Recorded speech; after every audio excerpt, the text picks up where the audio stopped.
श्रीमद् भगवद गीता का संपूर्ण रहस्य। गीता क्या है? क्या गीता केवल एक धार्मिक ग्रंथ है? क्या यह सिर्फ युद्ध भूमि में दिया गया उपदेश है? क्या यह केवल पूजा पाठ करने वालों के लिए है? नहीं, श्रीमद् भगवद गीता वह दर्पण है जिसमें मनुष्य पहली बार स्वयं को देखता है, अपने जीवन को समझता है, अपने धर्म को देखता है, अपने कर्म को देखता है। यह वह दिव्य ज्ञान है जो टूटे हुए मनुष्य को फिर से खड़ा कर देता है।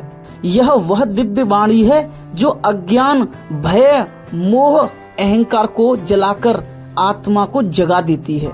यह वो ज्ञान का खजाना है जिसे समझकर जीने से जन्म और मृत्यु से मुक्ति हो जाती है। गीता कोई साधारण ग्रंथ नहीं है, यह स्वयं भगवान श्री कृष्ण के मुख से गायन की गई वाणी है। यह भगवान श्री कृष्ण का गीत है। यह मनुष्य को बाहर की दुनिया जीतना नहीं, स्वयं पर विजय पाना सिखाती है। यह बताती है मन क्या है, आत्मा कौन है, मृत्यु क्या है, कर्म क्या है और धर्म क्या है, और परमात्मा तक पहुंचने का वास्तविक मार्ग क्या है, और संपूर्ण मानव जाति के काम आने वाला साधन है। यह हर मनुष्य में परमात्मा यानी भगवत प्राप्ति पाने की भूख लगाने का शास्त्र है। यह सबसे बड़ा साहस जगाने का अंतिम हथियार है। आज मनुष्य शिक्षित है लेकिन शांत नहीं है। उसके पास साधन हैं लेकिन संतोष नहीं है। उसके पास जानकारियां हैं लेकिन आत्मज्ञान नहीं है। यही गीता की आवश्यकता शुरू होती है।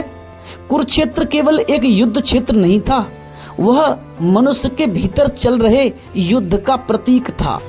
एक ओर मोह, भय, वासना, क्रोध और अहंकार थे, दूसरी ओर सत्य, धर्म, आत्मा और परमात्मा की पुकार थी। और उसी युद्ध के बीच भगवान श्री कृष्ण ने वह ज्ञान दिया जो आज भी संपूर्ण मानवता के लिए अंतिम सत्य है। गीता कहती है तुम शरीर नहीं हो, तुम यह भटकता हुआ मन नहीं हो, तुम अमर आत्मा हो। और जिस दिन मनुष्य यह जान लेता है उसी दिन उसका भय समाप्त होने लगता है। गीता का अंतिम रहस्य केवल इतना है कि अपने मन की लगाम पूर्ण परमात्मा श्री कृष्ण को सौंप दो। यही शांति है, यही धर्म है, यही सत्य जीवन है और यही आत्मा से परमात्मा तक की अंतिम यात्रा है। मनुष्य आज जितना शिक्षित दिखाई देता है उतना भीतर से टूटा हुआ भी है। उसके पास डिग्रियां हैं पर दिशा नहीं है, उसके पास जानकारियां हैं पर ज्ञान नहीं है, उसके पास साधन हैं पर शांति नहीं है। आधुनिक शिक्षा ने मनुष्य को मशीन बनाना सिखाया लेकिन स्वयं को जानना नहीं सिखाया। उसने प्रतियोगिता सिखाई लेकिन करुणा नहीं सिखाई। उसने कमाना सिखाया लेकिन जीना नहीं सिखाया। यही कारण है कि आज संसार में भय है, तनाव है, अवसाद है, ईर्ष्या है, क्रोध है और अकेलापन बढ़ता जा रहा है। यही से भगवत गीता की आवश्यकता शुरू होती है। गीता केवल धार्मिक पुस्तक ही नहीं है, यह किसी एक संप्रदाय का ग्रंथ भी नहीं है, यह जीवन का विज्ञान है। यह मनुष्य को उसके भीतर छिपे सत्य से परिचित कराती है। यह बताती है कि मनुष्य कौन है, उसका दुख क्यों है, उसका मन क्यों भटकता है और वह परम शांति को कैसे प्राप्त कर सकता है। भगवान श्री कृष्ण ने कुरुक्षेत्र में अर्जुन को केवल युद्ध नहीं सिखाया था, उन्होंने अर्जुन को स्वयं के भीतर उतरने का मार्ग दिया था। गीता का असली युद्ध बाहर नहीं था, असली युद्ध मनुष्य के भीतर चल रहा है। सत्य और असत्य के बीच, आत्मा और अहंकार के बीच, जागृति और मोह के बीच। आधुनिक शिक्षा और सनातन शिक्षा में क्या अंतर है, इसे ठीक से समझ लो। आज की शिक्षा कहती है दूसरों से आगे बढ़ो, सनातन शिक्षा कहती है स्वयं को पहचानो। आज की शिक्षा मनुष्य को बाहर की दुनिया जीतने के लिए तैयार करती है, पर सनातन शिक्षा मनुष्य को स्वयं पर विजय प्राप्त करना सिखाती है। आधुनिक शिक्षा का केंद्र है करियर, सनातन शिक्षा का केंद्र है चरित्र। आधुनिक शिक्षा पूछती है तुम क्या बनोगे, लेकिन सनातन शिक्षा पूछती है तुम वास्तव में कौन हो। यही सबसे बड़ा अंतर है। गुरुकुलों में केवल गणित या युद्ध कला नहीं सिखाई जाती थी, वहां सबसे पहले मन को समझना सिखाया जाता था, क्योंकि जिसने मन जीत लिया उसने संसार जीत लिया, और जिसने मन हार दिया वह सब पाकर भी खाली रह गया। गीता बार बार मन की बात करती है, क्योंकि मन ही बंधन है और मन ही मुक्ति है। मन क्या है? मन कोई स्थिर वस्तु नहीं है। मन विचारों की धारा है, इच्छाओं का जाल है, स्मृतियों का संग्रह है। मन कभी वर्तमान में नहीं रहता, या तो वह अतीत में पछताता है या भविष्य में डरता है। इसलिए मनुष्य अशांत है। मन को यदि इंद्रियों के पीछे छोड़ दिया जाए तो वह मनुष्य को नीचे गिरा देता है, लेकिन यदि मन की लगाम पूर्ण परमात्मा को सौंप दी जाए तो वही मन साधन का द्वार बन जाता है। यही गीता का मूल उद्देश्य है और यही साधना का पूरा सच्चा मार्ग है। यही गीता का रहस्य है। अर्जुन रथ पर बैठे थे, लेकिन रथ की लगाम योगेश्वर श्री कृष्ण के हाथ में थी। यह केवल दृश्य नहीं था, यह संपूर्ण आध्यात्मिक प्रतीक था। रथ है शरीर, घोड़े हैं इंद्रियां, मन है लगाम। अर्जुन है जीवात्मा और श्री कृष्ण है पूर्ण परमात्मा, यानी सुप्रीम पावर। जब तक मन की लगाम अहंकार के हाथ में रहती है, जीवन भटकता रहता है। लेकिन जिस दिन मनुष्य अपने मन की लगाम श्री कृष्ण को सौंप देता है, उसी दिन से उसका जीवन बदलना शुरू हो जाता है। मनुष्य कौन है? मनुष्य केवल शरीर ही नहीं है। शरीर बदलता रहता है। बचपन, युवावस्था, बुढ़ापा सब बदल जाते हैं, लेकिन भीतर कुछ ऐसा भी है जो कभी नहीं बदलता। वही आत्मा है। जैसे गणित का नियम हर जगह सत्य रहता है, वैसे ही गीता का यह सत्य हर युग में स्थिर है। आत्मा न जन्म लेती है न मरती है। मनुष्य की सबसे बड़ी भूल यही है कि वह स्वयं को शरीर मान बैठता है। फिर शरीर से जुड़ी हर चीज उसका दुख बन जाती है। जैसे रूप, धन, प्रतिष्ठा, संबंध सब अस्थायी हैं, लेकिन मनुष्य इन्हीं में स्थायी सुख खोजता है। गीता कहती है तुम शरीर नहीं हो, तुम आत्मा हो, और जिस दिन यह अनुभव हो जाता है उसी दिन भय समाप्त होने लगता है। आत्मा कौन है? आत्मा परमात्मा का अंश है। वह शुद्ध चेतना है। वह नष्ट नहीं होती, वह केवल शरीर बदलती है। जैसे मनुष्य पुराने वस्त्र छोड़कर नए वस्त्र धारण करता है, वैसे ही आत्मा पुराने शरीर को छोड़कर नए शरीर धारण करती है। लेकिन आत्मा प्रकृति में फंस जाती है। इच्छाएं, वासनाएं, मोह, क्रोध, लोभ, यही बंधन है। इसलिए गीता मुक्ति की बात करती है। मुक्ति का अर्थ संसार छोड़ना नहीं है। मुक्ति का अर्थ है भीतर के अज्ञान से मुक्त होना। प्रकृति क्या है? प्रकृति वह शक्ति है जिससे संपूर्ण संसार बना है। जैसे शरीर, मन, बुद्धि, इंद्रियां सब प्रकृति के हिस्से हैं। गीता 3 गुणों की बात करती है, सत्वगुण, रजोगुण, तमोगुण। तमस मनुष्य को आलस और अज्ञान में ले जाता है। रजस उसे इच्छाओं और बेचैनी में फंसाता है, लेकिन सत्व उसे शांति और सत्य की ओर ले जाता है।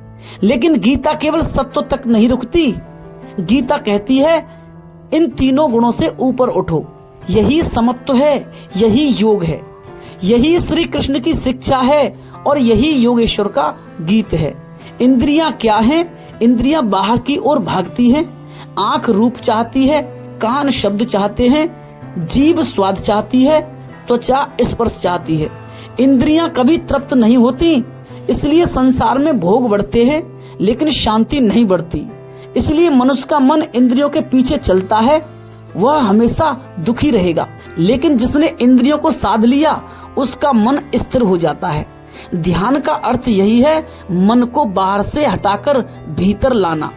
गीता का केंद्र क्या है? गीता का केंद्र युद्ध नहीं है, गीता का केंद्र है धर्म। धर्म का अर्थ संप्रदाय नहीं, धर्म का अर्थ है सत्य में स्थित होना। जब मनुष्य सत्य से हटता है तभी दुख शुरू होता है। जब वह सत्य में लौटता है तभी शांति आती है। गीता कर्म सिखाती है, लेकिन कर्म के पीछे समर्पण भी सिखाती है। गीता ज्ञान देती है, लेकिन केवल बौद्धिक ज्ञान नहीं देती, अनुभव का ज्ञान देती है। मनुष्य की यात्रा अहंकार से मुक्ति की यात्रा है। अहंकार कहता है मैं करता हूँ, गीता कहती है सब परमात्मा के द्वारा हो रहा है। अहंकार ही दुख का मूल है। अहंकार ही मनुष्य को परमात्मा से दूर रखता है। जब तक मैं है तब तक दूरी है, और जहाँ समर्पण आया वहाँ परमात्मा प्रकट होने लगते हैं। इसलिए गीता का अंतिम सार समर्पण है। भगवत गीता केवल ज्ञान नहीं देती, वह मनुष्य को धीरे धीरे अहंकार से निकालकर भक्ति की ओर ले जाती है। ज्ञान से समझ पैदा होती है, ध्यान से अनुभव पैदा होता है, भक्ति से मिलन होता है, और यही गीता की अंतिम यात्रा है। और गीता ही क्यों अंतिम और सच्चा जीवन देती है? क्योंकि गीता मनुष्य को बाहर नहीं भीतर ले जाती है। यह कहती है स्वयं को जानो, मन को समझो, इंद्रियों को साधो, कर्म करो, फल का अहंकार छोड़ो, ध्यान करो, समर्पण करो, और अंत में परमात्मा में स्थित हो जाओ। गीता कोई कल्पना नहीं है, यह जीवन का प्रत्यक्ष विज्ञान है। जिसने गीता को समझ लिया उसने जीवन को समझ लिया। जिसने श्री कृष्ण को अपने मन की लगाम सौंप दी उसका भय समाप्त हो गया, क्योंकि तब जीवन संघर्ष नहीं रहता, तब जीवन साधना बन जाता है। और यही गीता का रहस्य है। और अब गीता का संपूर्ण सार और अध्याय दर अध्याय जीवन का रहस्य सुनो। कुरुक्षेत्र केवल एक युद्ध भूमि नहीं थी, वह मनुष्य के भीतर चलने वाले संघर्ष का प्रतीक थी। एक ओर मोह, भय, भ्रम, संबंध, अहंकार और शरीर का आकर्षण था। दूसरी ओर सत्य, धर्म, आत्मा और परमात्मा की पुकार थी। अर्जुन केवल एक योद्धा ही नहीं थे, अर्जुन वह मनुष्य है जो जीवन के किसी मोड़ पर टूट जाता है, भ्रमित हो जाता है और पूछता है अब क्या करूं। और तभी श्री कृष्ण प्रकट होते हैं। गीता का प्रत्येक अध्याय मनुष्य को अज्ञान से ज्ञान की ओर ले जाने वाली एक सीढ़ी है। यह केवल दर्शन नहीं है, यह आत्मा की यात्रा है। पहला अध्याय है अर्जुन विषाद योग। टूटना ही जागरण की शुरुआत है। गीता की शुरुआत ज्ञान से नहीं होती, गीता की शुरुआत विषाद से होती है।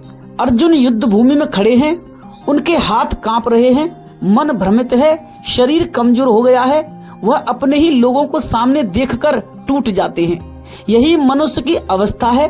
जब तक मनुष्य संसार में खोया रहता है उसे सत्य की खोज नहीं होती, लेकिन जब जीवन उसे तोड़ता है तभी भीतर प्रश्न जन्म लेते हैं। मैं कौन हूँ? जीवन का उद्देश्य क्या है? यह दुख क्यों है? और मृत्यु क्या है? लेकिन विषाद बुरा नहीं है। यदि सही दिशा मिल जाए तो विषाद ही अध्यात्म का द्वार बन जाता है। द्वितीय अध्याय है सांख्य योग। आत्मा अमर है। यहीं से योगेश्वर श्री कृष्ण जीवन का सबसे बड़ा सत्य बताते हैं। मनुष्य शरीर नहीं है, मनुष्य आत्मा है। शरीर बदलता है, आत्मा नहीं। जैसे गणित का सत्य हर परिस्थिति में स्थिर रहता है, वैसे ही आत्मा का सत्य भी शाश्वत है। श्री कृष्ण अर्जुन से कहते हैं जिस मृत्यु से तुम डर रहे हो वह केवल शरीर की मृत्यु है, आत्मा कभी नहीं मरती। यहीं से भय समाप्त होना शुरू होता है। तीसरा अध्याय है कर्म योग। कर्म से भागना नहीं, कर्म में योग लाना। गीता संसार छोड़ने की शिक्षा नहीं देती, गीता भागने की शिक्षा नहीं देती। श्री कृष्ण कहते हैं कर्म करो लेकिन आसक्ति मत रखो। मनुष्य का दुख कर्म से नहीं, दुख कर्म के फल से जुड़ी अपेक्षा से है।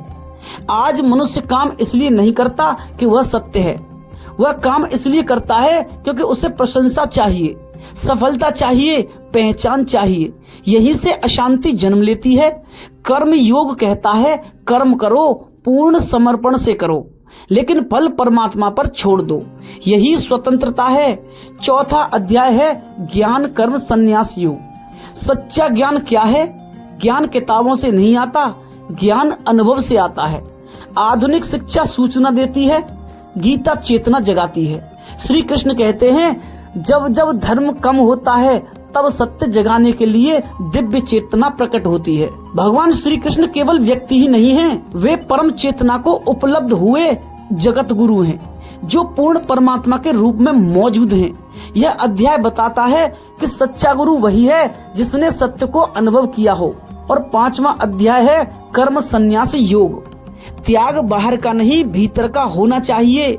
बहुत से लोग सोचते हैं कि संसार छोड़ देना ही संन्यास है, लेकिन गीता ऐसा नहीं कहती। यदि मन इच्छाओं से भरा है तो जंगल में भी संसार रहेगा, और यदि मन शांत है तो बाजार में भी ध्यान संभव है। सच्चा संन्यास है अहंकार का त्याग, फल की इच्छा का त्याग, मैं करता हूँ इस भाव का त्याग। यही मुक्ति की शुरुआत है। और 6वां अध्याय है ध्यान योग। मन को जीतना ही सबसे बड़ा युद्ध है। श्री कृष्ण कहते हैं मनुष्य स्वयं अपना मित्र है और स्वयं अपना शत्रु भी। मन यदि नियंत्रित है तो जीवन प्रकाश बन जाता है, और यदि मन अनियंत्रित है तो वही नरक बन जाता है। ध्यान का अर्थ भागना नहीं है, ध्यान का अर्थ है स्वयं को देखना, मन को देखना। और गीता का मुख्य काम है ध्यान को हर क्षण साधना, यानी योग में स्थित रहना। जब मन शांत होता है तब पहली बार आत्मा की झलक मिलती है। और 7वां अध्याय है ज्ञान विज्ञान योग, परमात्मा को जानना। श्री कृष्ण बताते हैं कि संपूर्ण जगत उन्हीं परमात्मा से उत्पन्न है, प्रकृति भी उन्हीं की शक्ति है, आत्मा भी उन्हीं का अंश है, लेकिन माया में फंस जाता है। माया क्या है? जो अस्थाई है उसे स्थायी समझ लेना, यही माया है। जैसे धन, शरीर, संबंध सब बदलने वाले हैं, लेकिन मनुष्य इन्हीं में स्थायी सुख खोजता है। 8वां अध्याय है अक्षर ब्रह्म योग। मृत्यु अंत नहीं है। जिसने जीवन भर जिस चेतना में जीवन जिया, मृत्यु के समय वही चेतना उसे आगे ले जाती है। इसलिए गीता कहती है सिर्फ मृत्यु के समय भगवान को याद करने से कुछ नहीं होगा, जीवन भर स्मरण चाहिए। जो जीवन भर संसार में डूबा रहा उसका मन मृत्यु में भी वहीं जाएगा, लेकिन जिसने मन को श्री कृष्ण में लगाया है उसका मार्ग अलग हो जाता है। 9वां अध्याय है राज विद्या राजगुह्य योग। भक्ति सबसे सरल मार्ग है। ज्ञान कठिन हो सकता है, ध्यान कठिन हो सकता है, लेकिन प्रेम सरल है। श्री कृष्ण कहते हैं जो प्रेम से मुझे पुकारता है मैं उसके पास हूँ। भक्ति का अर्थ केवल भजन नहीं है, भक्ति का अर्थ है पूर्ण विश्वास। जब मनुष्य पूरी तरह समर्पित हो जाता है तभी उसका भय समाप्त होता है। 10वां अध्याय है विभूति योग। परमात्मा हर जगह है। श्री कृष्ण बताते हैं सूर्य में जो तेज है वह मैं हूँ, जल में जो रस है वह मैं हूँ, मनुष्य में जो चेतना है वह मैं हूँ। यानी परमात्मा कहीं बाहर नहीं छिपे, वह संपूर्ण अस्तित्व में व्याप्त है, लेकिन अंधा मन उन्हें नहीं देख पाता। और 11वां अध्याय है विश्व रूप दर्शन योग। जब अर्जुन ने विराट देखा, यह गीता का सबसे रहस्यमयी अध्याय है। संपूर्ण ब्रह्मांड उसी चेतना में समाया हुआ दिखाई देता है। यह प्रतीक है कि परमात्मा सीमित नहीं है, वे संपूर्ण अस्तित्व हैं। अहंकार उस विराट को सहन नहीं कर पाता, इसलिए अर्जुन कांप उठते हैं। 12वां अध्याय है भक्ति योग। यही परमात्मा तक पहुंचने का सरलतम मार्ग है। श्री कृष्ण कहते हैं जो प्रेम करता है वही मुझे पाता है। भक्ति कमजोर नहीं है, भक्ति सबसे बड़ी शक्ति है, क्योंकि भक्ति अहंकार को गलाती है। जहां अहंकार समाप्त हुआ वही परमात्मा प्रकट होने लगते हैं। 13वां अध्याय है क्षेत्र और क्षेत्रज्ञ। शरीर क्षेत्र है, जो उसे जानता है वह क्षेत्रज्ञ है। मनुष्य शरीर नहीं है, मनुष्य वह चेतना है जो शरीर को देख रही है, यही जागृति है। 14वां अध्याय है 3 गुण विभाग। सत्व शांति देता है, रजस इच्छा पैदा करता है, तमस अज्ञान पैदा करता है। संसार इन तीनों गुणों से चलता है, लेकिन श्री कृष्ण कहते हैं इनसे ऊपर उठो, समत्व में आओ, यही योग है। 15वां अध्याय है पुरुषोत्तम योग। संसार उल्टा वृक्ष है। गीता संसार को उल्टे वृक्ष की तरह बताती है। जड़ ऊपर है यानी परमात्मा, शाखाएं नीचे हैं यानी संसार। जो केवल शाखाओं में उलझा रहेगा वह जड़ को भूल जाएगा। 16वां अध्याय है दैवी और आसुरी प्रवृत्तियों का विभाग। मनुष्य के भीतर दोनों हैं। दैवी गुण सत्य है, करुणा है, धैर्य है और शांति है। आसुरी गुण क्रोध है, भय है, लोभ है, अहंकार है, हिंसा है, जिसे मनुष्य पोषित करेगा वही बढ़ेगा। 17वां अध्याय है श्रद्धा योग। मनुष्य जैसा विश्वास करता है वैसा बन जाता है। जिसकी श्रद्धा केवल भोग में है उसका जीवन वहीं तक सीमित रहेगा। जिसकी श्रद्धा सत्य में है उसका जीवन ऊपर उठेगा। 18वां अध्याय है मोक्ष संन्यास योग। श्री कृष्ण जी का अंतिम संदेश है संपूर्ण समर्पण। अंत में श्री कृष्ण जी कहते हैं, सब धर्मों को छोड़कर मेरी शरण में आ जाओ। इसका अर्थ संप्रदाय छोड़ना नहीं है, इसका अर्थ है अहंकार छोड़ दो, मन की लगाम परमात्मा को सौंप दो।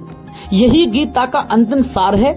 ज्ञान से शुरुआत होती है, ध्यान से शुद्धि होती है, कर्म से संतुलन आता है, भक्ति से मिलन होता है और समर्पण से मुक्ति मिलती है। गीता केवल पुस्तक नहीं है, यह जीवन की अंतिम दिशा है। गीता का मर्म क्या है? मन, आत्मा, प्रकृति और परमात्मा का रहस्य। मनुष्य ने संसार को जानने में हजारों वर्ष लगा दिए, लेकिन स्वयं को जानने का समय नहीं निकाला।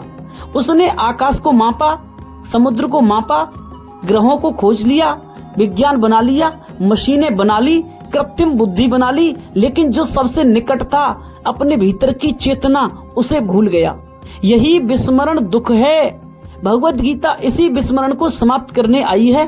गीता का उद्देश्य केवल ज्ञान देना नहीं है, मनुष्य को उसके वास्तविक स्वरूप तक ले जाना है, वास्तविक स्वरूप तक पहुंचाना है। और इस संपूर्ण यात्रा का केंद्र मन है। मन क्या है? मनुष्य का सबसे बड़ा मित्र भी मन है, सबसे बड़ा शत्रु भी मन है। मन कोई स्थिर वस्तु नहीं है, मन विचारों का प्रवाह है, इच्छाओं का संग्रह है, स्मृतियों की भीड़ है। मन कभी रुकना नहीं चाहता, वह निरंतर भागता रहता है, कभी अतीत में, कभी भविष्य में, कभी भय में, कभी कल्पना में, कभी वासना में, कभी क्रोध में। इसलिए मनुष्य थका हुआ है। गीता कहती है, जिसने मन को जीत लिया उसने संसार जीत लिया। लेकिन मन को दबाकर नहीं जीता जा सकता, मन को समझना पड़ता है। मन को रोको मत, उसे देखो, यही ध्यान है। जब मनुष्य अपने विचारों को देखना शुरू करता है, तब धीरे धीरे उसे अनुभव होता है कि मैं विचार नहीं हूँ, और यहीं से भीतर पहली दूरी पैदा होती है। मनुष्य कौन है?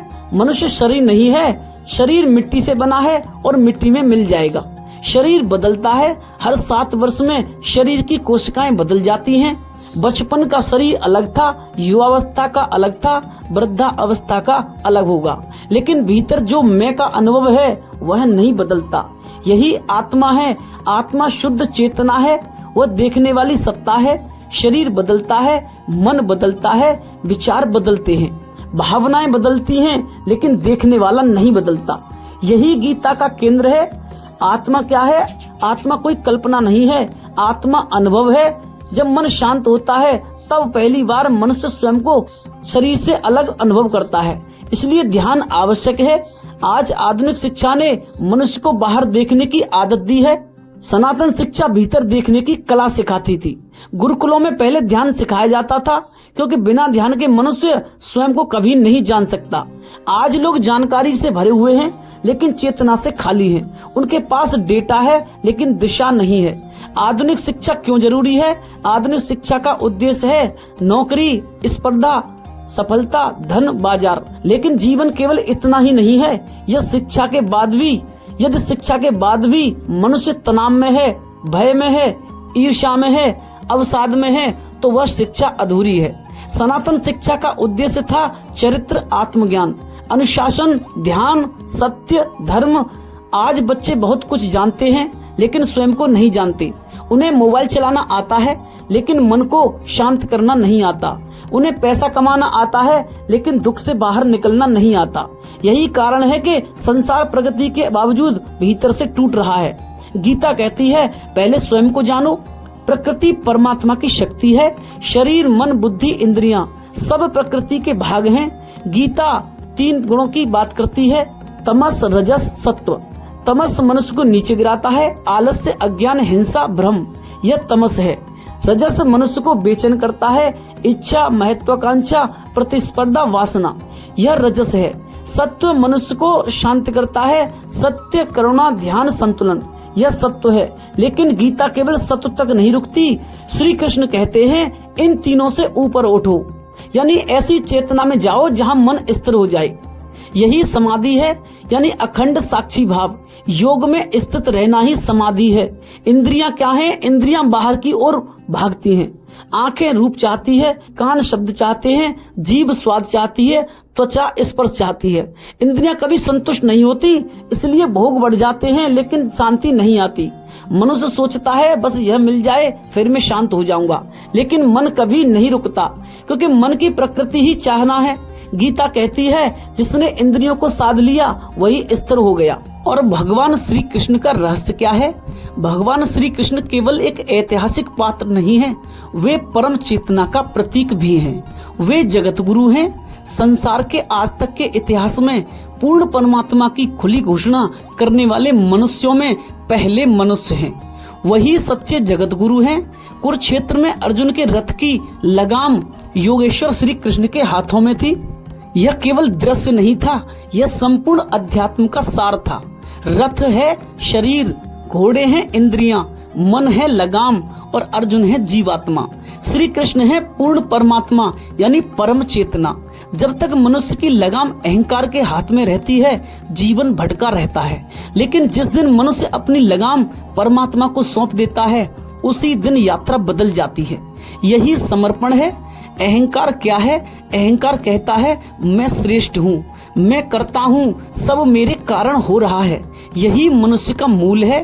अहंकार मनुष्य को अलग कर देता है, वह उसे परमात्मा से काट देता है। इसलिए जितना बड़ा अहंकार उतनी बड़ी बेचैनी। और यात्रा यानी साधना अपने पूर्ण अहंकार से मुक्त होने की है। भक्ति का अर्थ है अहंकार का गलना। जब मनुष्य कहता है मैं नहीं हूँ तू है, तभी भीतर शांति उतरती है। ध्यान क्या है? ध्यान किसी धर्म की क्रिया नहीं है, ध्यान अस्तित्व की अवस्था है। ध्यान का अर्थ है पूर्ण जागरूकता। चलते हुए जागना, बोलते हुए जागना, सोचते हुए जागना, क्रोध में भी स्वयं को देखना। धीरे धीरे देखने वाला मजबूत होने लगता है और एक दिन मनुष्य अनुभव करता है विचार अलग हैं, मैं अलग हूँ। यही आत्मा की पहली झलक है। भक्ति क्या है? भक्ति कमजोरी नहीं है, भक्ति सबसे ऊंची चेतना है। ज्ञान में अभी मैं बचा रहता है, लेकिन भक्ति में मैं भी पिघल जाता है। मीरा इसलिए मुक्त हुई क्योंकि उन्होंने स्वयं को खो दिया। भक्ति का अर्थ केवल भजन नहीं है, भक्ति का अर्थ है संपूर्ण विश्वास। जब मनुष्य पूरी तरह समर्पित हो जाता है तब भय समाप्त होने लगता है। धर्म क्या है? धर्म संप्रदाय नहीं है, धर्म मंदिर मस्जिद चर्च या बाहरी पहचान नहीं है। धर्म का अर्थ है सत्य में जीना। सत्य बोलना धर्म है, करुणा धर्म है, जागरूकता धर्म है, प्रेम धर्म है, अहिंसा धर्म है। जब मनुष्य अपने स्वभाव के सत्य में जीता है तभी वह धार्मिक होता है। गीता का अंतिम संदेश यह है, गीता का उद्देश्य युद्ध कराना नहीं है, गीता का उद्देश्य है भीतर के अंधकार को समाप्त करना। श्री कृष्ण अर्जुन से कहते हैं जागो, स्वयं को पहचानो, मन को समझो, कर्म करो और आसक्ति छोड़ो, ध्यान करो, प्रेम करो, समर्पित हो जाओ और अंत में अपने मन की लगाम परमात्मा को सौंप दो। यही गीता का रहस्य है, यही जीवन का अंतिम सत्य है और यही मनुष्य की अंतिम यात्रा है, अहंकार से आत्मा तक और आत्मा से परमात्मा तक। गीता ही क्यों अंतिम और सच्चा जीवन है? क्योंकि यह अहंकार से परमात्मा तक की अंतिम यात्रा है। मनुष्य जन्म लेता है, संघर्ष करता है, इच्छाओं के पीछे भागता है, संबंध बनाता है, टूटता है, रोता है, हंसता है, धन कमाता है, नाम कमाता है और अंत में एक दिन शरीर छोड़कर चला जाता है। यही संसार का चक्र है। करोड़ों लोग आए और करोड़ों लोग गए, उनके नाम मिट गए, उनके घर मिट गए, उनके शरीर मिट गए, लेकिन एक प्रश्न आज भी वहीं खड़ा है, मनुष्य आखिर आया क्यों था? यदि केवल खाना कमाना, परिवार चलाना और मर जाना ही जीवन होता तो गीता की आवश्यकता ही नहीं होती। तब मनुष्य और पशु में कोई अंतर नहीं रहता। लेकिन गीता कहती है मनुष्य केवल जीवित रहने के लिए नहीं पैदा हुआ, मनुष्य चेतना को जागृत करने के लिए पैदा हुआ है। यही कारण है कि भगवत गीता केवल धर्म ग्रंथ ही नहीं है, यह मनुष्य की अंतिम यात्रा का मानचित्र भी है। गीता क्यों अंतिम सत्य है? क्योंकि संसार बदलता है लेकिन गीता का सत्य नहीं बदलता। समय बदल गया, सभ्यताएं बदल गईं, विज्ञान बदल गया, तकनीक बदल गई, लेकिन मनुष्य का दुख आज भी वही है। आज भी मनुष्य भय में जी रहा है, आज भी वह क्रोध में है, आज भी वह इच्छाओं का दास है, आज भी वह मृत्यु से डरता है। और गीता आज भी वही समाधान देती है। स्वयं को जानो, यही सनातन सत्य है। जीवन का सबसे बड़ा भ्रम यह है, मनुष्य सोचता है यदि मुझे यह मिल जाए तो मैं खुश हो जाऊंगा, लेकिन हर इच्छा पूरी होने के बाद नई इच्छा जन्म लेती है। इच्छा का अंत नहीं होता। धन मिला और चाहिए, सम्मान मिला तो और अधिक चाहिए, प्रेम मिला फिर भी खालीपन है। क्यों? क्योंकि आत्मा की प्यास संसार से नहीं बुझ सकती। आत्मा अनंत है और संसार सीमित है। सीमित कभी असीम को संतुष्ट नहीं कर सकता। यही कारण है कि संसार में सब कुछ पाकर भी मनुष्य भीतर से खाली रह जाता है। गीता संसार छोड़ने को नहीं कहती। बहुत लोग सोचते हैं कि अध्यात्म का अर्थ संसार छोड़ना है, लेकिन गीता ऐसा नहीं कहती। भगवान श्री कृष्ण ने अर्जुन को युद्ध भूमि से भागने नहीं दिया। उन्होंने कहा भागो मत, जागो। यही गीता का केंद्र है। संसार समस्या नहीं है, अचेतन जीवन समस्या है। यदि मनुष्य जागरूक हो जाए तो वही संसार साधना बन जाता है, कर्म पूजा बन जाता है, संबंध प्रेम बन जाते हैं, मौन ध्यान बन जाता है, जीवन योग बन जाता है। मनुष्य का सबसे बड़ा बंधन है अहंकार। अहंकार कहता है मैं अलग हूँ, यही अलगाव दुख है।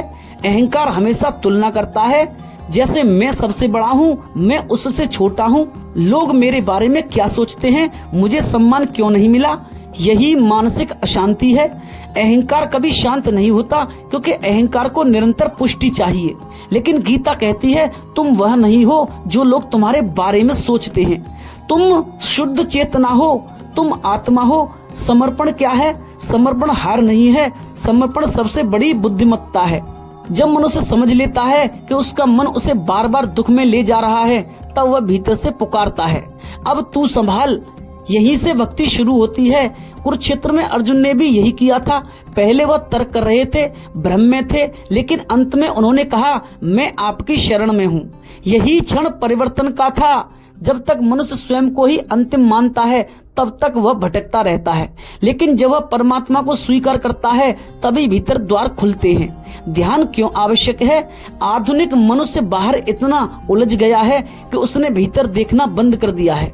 वह सुबह से रात तक शोर में जी रहा है, जैसे मोबाइल, समाचार, सोशल मीडिया, तुलना, प्रतियोगिता। मन लगातार थका हुआ है। ध्यान मन को रोकना नहीं है, ध्यान मन से अलग होना है। जब मनुष्य चुप बैठता है और अपने विचारों को देखता है, तब धीरे धीरे दूरी बनती है। एक दिन उसे अनुभव होता है विचार आ रहे हैं, लेकिन मैं विचार नहीं हूँ। यही ध्यान का जन्म है। भक्ति क्यों सबसे ऊंचा मार्ग है?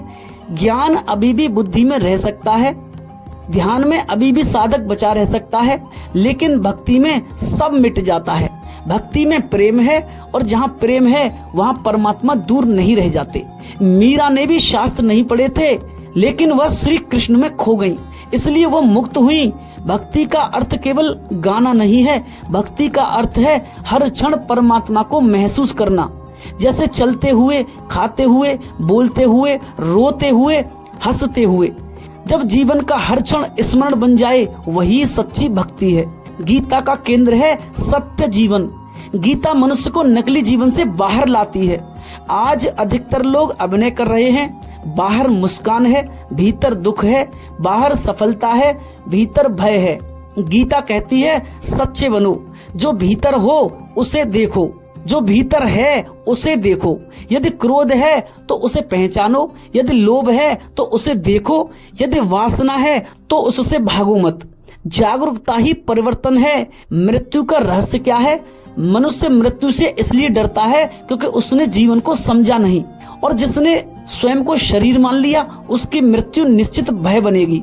लेकिन जिसने आत्मा को जाना उसके लिए मृत्यु केवल एक परिवर्तन बनेगी। गीता कहती है आत्मा न जन्म लेती है न मरती है, यही अमरता का अनुभव है। परमात्मा की प्राप्ति कैसे होती है? गीता सीढ़ी दर सीढ़ी मार्ग देती है। पहली सीढ़ी है जागरूकता, दूसरी सीढ़ी है कर्मयोग, तीसरी सीढ़ी है ध्यान, चौथी सीढ़ी है ज्ञान, और पांचवी सीढ़ी है भक्ति, और अंतिम सीढ़ी है समर्पण। जब मैं पूरी तरह समाप्त हो जाता है तब केवल परमात्मा बचते हैं। यही मोक्ष है। मोक्ष कहीं मृत्यु के बाद मिलने वाली चीज नहीं है, मोक्ष चेतना की अवस्था है। जब मन शांत हो जाए, जब इच्छाएं कमजोर पड़ जाएं, जब अहंकार मिट जाए, जब भीतर प्रेम भर जाए, तभी मनुष्य मुक्त होने लगता है। भगवान श्री कृष्ण ने अर्जुन से केवल इतना कहा था, अपने मन की लगाम मुझे सौंप दो। यही संपूर्ण अध्यात्म का सार है। जब तक मन स्वयं चल रहा है तब तक भटकाव है। जब परमात्मा मार्गदर्शक बन जाते हैं तब जीवन दिव्य हो जाता है। यही गीता का केंद्र है। धर्म, कर्म, ध्यान, भक्ति, समर्पण, आत्मज्ञान, सबका अंतिम उद्देश्य एक ही है, मनुष्य को उसके वास्तविक स्वरूप तक पहुंचाना। और वही वास्तविक स्वरूप परमात्मा से अलग नहीं है। यही गीता का अंतिम संदेश है। लेकिन पूरी गीता को सिर्फ समझना ही नहीं है, उसे अपने जीवन में साधना के आधार से जीना है, निभाना होगा, तभी गीता घटेगी। क्योंकि अध्यात्म अनुभव का विषय है। क्योंकि पढ़ने समझने से तो सिर्फ परमात्मा की प्यास गहरी होगी और चलकर ही प्यास बुझेगी, मुक्ति मिलेगी, मोक्ष मिलेगा। क्योंकि मनुष्य की यात्रा सभी तरह के पूर्ण अहंकार से निरअहंकार होने की है।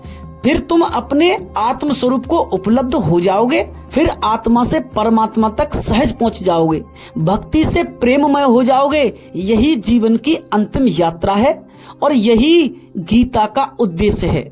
जय श्री राधे कृष्ण।